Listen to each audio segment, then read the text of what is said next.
Hərbi xidmətlə bağlı yeni bir qərar verildi və bunu diqqətinizə çatdıracağıq. 25 fevral tarixli gündəm xəbərinin efirində belə ki, Nazirlər Kabineti hərbi xidmətə qəbul, kursantların hazırlanması və hərbi təhsil müəssisələri ilə bağlı qaydalara dəyişiklik eləyib. Gündəm xəbər verir ki, bu barədə Baş nazir Əli Əsədov qərar imzalayıb. Qərara əsasən hərbi xidmət keçmə haqqında əsasnamə və hərbi vəzifə və hərbi xidmət haqqında qanunlara edilən dəyişikliklərin tətbiqinə uyğunlaşdırmaq məqsədi daşıyır və yeni qərara əsasən məhz bağlaşma əsasında həqiqi hərbi xidmətə qəbul qaydaları yenilənib və təhsil anlayışı genişləndirilib. Belə ki, artıq orta ixtisas təhsili də nəzərə alınmış olacaq.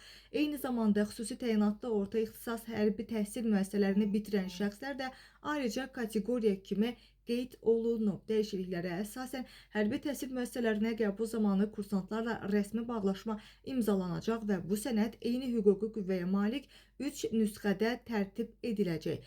Əgər namizədin yaşı 18 yaşdan azdırsa, bağlaşma yalnız onun qanuni nümayəndəsinin yazılı razılığı ilə bağlanmış olacaq.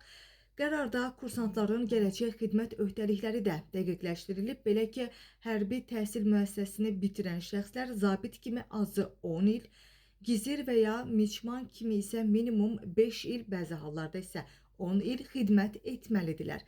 Əks halda onların hazırlanmasına çəkilmiş xərcləri qanunvericiliyə uyğun olaraq ödəmək öhdəliyi yaranmış olacaq.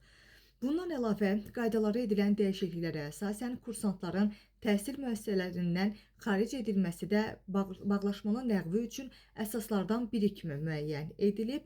Eyni qaydada, yəni eyni qərarla Bakı, Gəncə və Naxçıvan hərbi kolleclərinin nizamnamələrində də dəyişiklik edilib. Belə ki, sənədlərdə yer alan öz arzusu ilə ifadəsi təhsilini davam etdirmək istəmədiyinə görə sözləri ilə əvəz olunub.